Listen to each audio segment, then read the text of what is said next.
My mother insisted that I give her my residence because my younger sister is pregnant and needs it more than me. As a 31-year-old man, I have a 28-year-old sister who was always my mother's favorite but not my father's. Our parents divorced during my teenage years due to my mother's infidelity with an old high school boyfriend. She has always been controlling, manipulative, and narcissistic.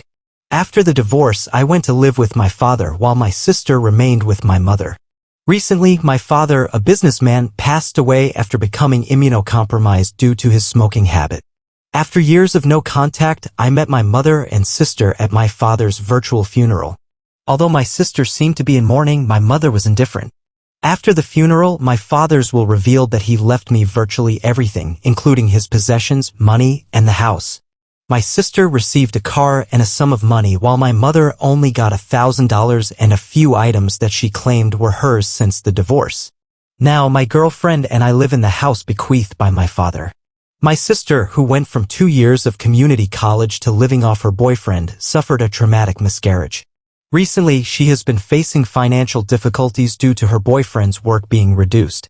At an unexpected meeting at my house, my mother and sister came without warning, implying that they needed help.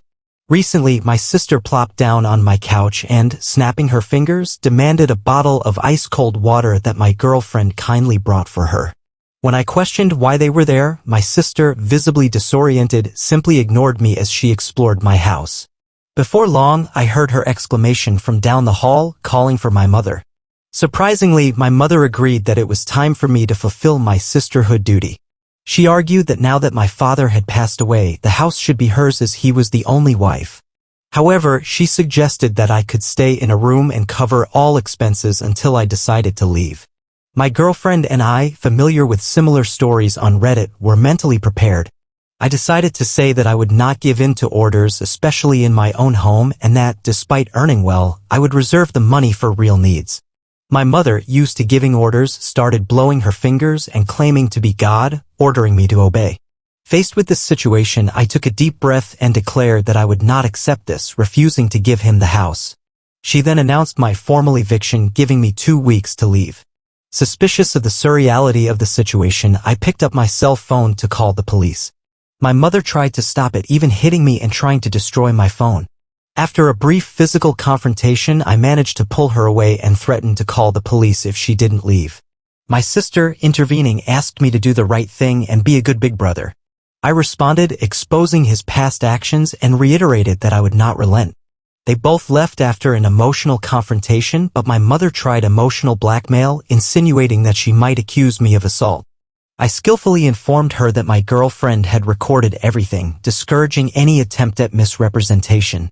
My mother and sister, defeated, left my home, and I realized that I had made the right choice in seeking police intervention. My sister was somehow acting like a complete child and broke free from our mother's grip to sit on my porch step and threw a tantrum. I just took one look at my mother and said, "You see, now this is the result of the spoiled way you raised her." She looked at me. And then I was treated to a show of my mother trying to drag my sister off my porch steps, but she clung to the porch railing and kept saying, "You promised me," over and over again. I laughed and told the two at the door never to come back again. My mother flipped me off and then went back to trying to drag my sister off the porch. It took a few minutes, but finally she made my sister get up and go, although with her saying that I am a cruel and heartless idiot who will go to hell. So I laughed some more and said that there is also a special place in hell for liars and narcissists who try to manipulate others to get what they want from me. Mother clenched her fists and was about to say more when I raised my smartphone again with a recording and said, "Time is passing, Mother, get off my property." My mother then took my sister to the car, gave me one last arrogant look, and I left. I thought that was the end of it. But letting things happen was never something my mother would do. After a few days, I started receiving messages from people I know and some relatives online. Many of them were furious with me, but others just had questions about what was going on.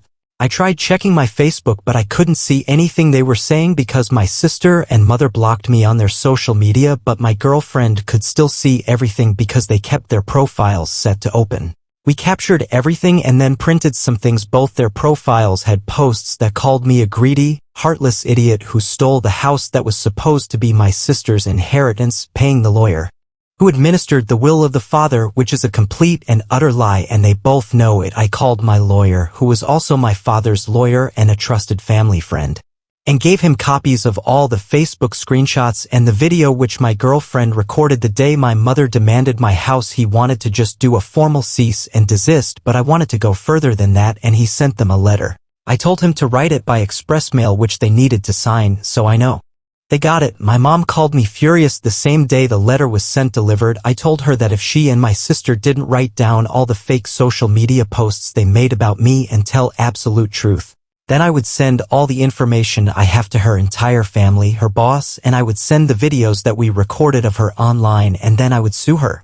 She called me irrational and that she just did what she did for the well of my sister, and then gave a full lecture, reiterating her belief that my sister still needs my house more than I do. I bluntly stated that I didn't care what she thought, and that if she didn't write everything down and tell the truth, then I would make sure her career was over. She reluctantly said, "Okay, you won, coming your way, keep the stupid house," before hanging up the phone. That same night, all the lying posts disappeared from their profiles. I was unblocked, and my mother gave me and everyone else an apology, claiming that she was hasty with everything she said, and because she thought my sister needed my house more than me because she is pregnant, but the house was mine by right according to my father's will, and she knew this even before my father passed away, so she had no right to try to claim him as. To my sister, she also apologized, but more or less just repeated everything which our mother said, while stating that she just went along with her ideas and then blamed our mother and her pregnancy hormones for what she did. The responses rained down for some time on my mother and sister's profiles, many furious with them for trying to take my house. I received many messages of apologies and my mistakes from people who previously believed her, but all it really did was make me show who was more on her side, as everyone was believing her nonsense so quickly. It was mostly people from her side of the family anyway. No one on my dad's side believed her and said so openly.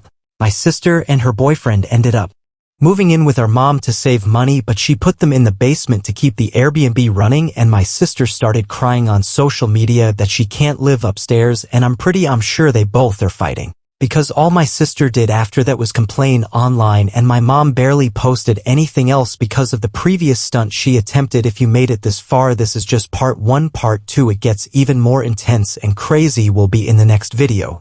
So if you haven't already, make sure you subscribe on YouTube with notifications turned on so you don't miss out, and hit like as a backup. The first strange thing that occurred to me, and which was too obvious not to say anything, was when the sister and mother showed up at the operation house. The brother, the only way I could interpret this situation was that the mother already clarified herself. She says it's a done deal, you're going to buy this house, and for some reason the sister believed that, so the sister is so naive to think that regardless of who owns the house, the mother has the power to take the property away from the owner and give it to her. Or mom just lied and made up some kind of reasoning about why the house was rightfully hers, and mom's plan was terrible. She basically said it's time to do her brotherly duty and thought he would just shell out on top of this house that is a generational heirloom that the father basically spent his entire life working to build, something so that he could have this house to pass on to his son. I could definitely understand being upset about the situation where the daughter just keep the car and the son, the operation takes everything else. That could definitely be frustrating. I definitely see that. But that doesn't change the reality of who gets what I mean. There's no way out of the logic of that situation, which is what they seem to be we were trying to do here, and the theme really comes up a lot in part 2. Part 2 is quite long, but you see some of that thought there too, and with the girlfriend recording this whole situation where they attack each other. I have a feeling that OPI's girlfriend might not be actually recording, but she just did, and the situation just played along with the improvisational style. Like, yeah, it was recording the whole time, because when her mom and sister showed up at the op and his girlfriend wasn't in some crazy defensive mode, they were just confused. And lastly, by far the weirdest part of all of this was that mom literally said, "I am God. Does that mean when I say jump you say how high this house is rightfully mine?" It's bizarre to refer to yourself as God in the middle of an argument trying to convince someone to give you something you think you rightfully deserve for some reason because you were that person's last spouse, even though you got divorced 10 years ago. Anyway, this is a great story. Let me know what you would do in this situation, idiot or not. Idiot. And why also don't forget to subscribe to the YouTube channel with notifications on, and if you like podcast, follow the podcast on all main podcast platforms. Anyway, thanks so much for watching, guys. See you next time.